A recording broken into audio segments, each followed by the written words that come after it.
Hello and welcome to the Galeblade News. Beauty salons and tatooists in Wales are allowed to reopen for the first time since lockdown. The Welsh Government's latest easing of restrictions means nail bars, spas and tanning shops can open again on Monday, but people will have to wait longer for facials and to get their eyebrows and eyelashes done, with guidelines warning the treatments are too high risk. One salon owner in Vale of Glamorgan said she had missed out on trade during her busiest time of year. And a tattooist in Gwynedd opened at midnight to finish off a woman's tattoo she had started before lockdown. Welsh Government guidance has outlined which businesses can open on Monday and measures they should put in place, including beauty salons, including nail bars and tanning shops, can reopen, but facial treatments are not advised. Spas can resume businesses, but only for beauty treatments and not for saunas and pools. Tattooists can resume, but walk-in appointments are not allowed. Businesses offering piercings, electrolysis and acupuncture have also given the green light to reopen. Hairdressers have been able to open since the 13th of July. But the Welsh Government guidance has strongly advised beauticians not to perform facial treatments due to the highest risk of people being face-to-face for long periods of time. This includes eyebrow tinting, waxing and threading, fillers, eyelash treatments, dermaplaning and microblading treatments and makeup. If beauticians choose to perform treatments on clients' faces, they must wear a fluid-resistant surgical face mask, goggles, disposable gloves and an apron, and be fully trained in using personal protective equipment, or PPE as it's more commonly known. Safely, the guidelines say. The Welsh Government said it had worked with public health experts and the beauty industry to develop the guidance and make it as clear as possible for an industry that covers a huge range of different procedures across a wide variety of settings. The decision to prohibit facial treatments is based on Public Health Wales guidance, it added. The owner of a beauty salon said businesses would be trying to make up for significant loss of income, but predicted some would be unable to open straight away due to receiving the guidance at such short notice. Our busiest time of the year is from April to September, when we take possibly more than 50% of our annual takings, so for us, it's been a massive hit on our business, said Jane Goodings, owner of Lemon Tree Nails and Beauty Salon in Cowbridge. The guidance was issued on Friday, and we're due to open on Monday. I'm lucky that I've got the measures in place, but there could be a lot of salons that haven't and are now trying to source PPE in readiness for Monday.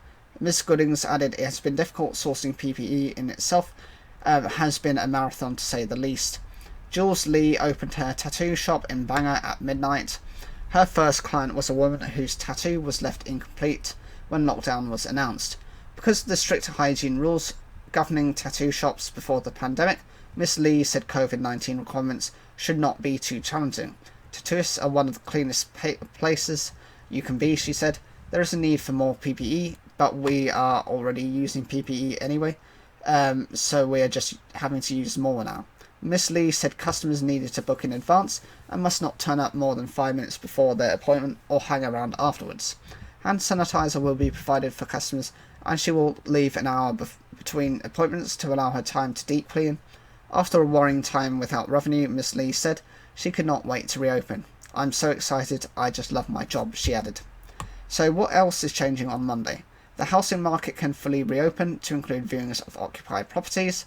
Cinemas, museums, amusement arcades, galleries and archives will be able to open the doors, but whether they do or not will depend on the venues themselves. The cinema industry has warned few, if any, cinemas will reopen on Monday. Driving lessons can restart. Lessons started again in England early in the month on the 4th of July. Face coverings will also become mandatory on all public transport, including taxis.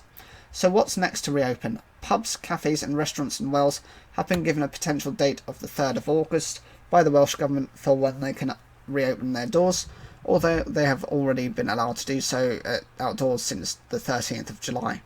But despite the easing of many restrictions, some sectors remain shut with no plans to restart. They include indoor gyms and leisure facilities such as swimming pools, as well as theatres and music venues. The first places to reopening in Wales were recycling centres, libraries and some garden centres on the 11th of May, the same day the First Minister allowed people to exercise outside more than once a day. Non-essential shops and schools for all pupils were allowed to reopen last month, while small marriage ceremonies and outdoor sports were also allowed to reopen again. Then self-contained accommodation without shared facilities reopened on the 11th of July. On Saturday, it was expanded to include accommodation that does share facilities, including campsites and all hotels, and underground attractions can resume trading. Hairdressers, churches, church halls, playgrounds, outdoor gyms, and fun fairs have already reopened, while partners are now allowed to attend antenatal appointments. So, what do you think of this reopening from Wales? I think they've taken the lead from England. I think they've taken the fact that England has already done a lot for its reopening. That's why they kind of feel under pressure to be doing so, at least to support their economy and to support their local businesses. Whatever you think, leave your comments down below. Like the video if you enjoyed it, and don't forget to subscribe.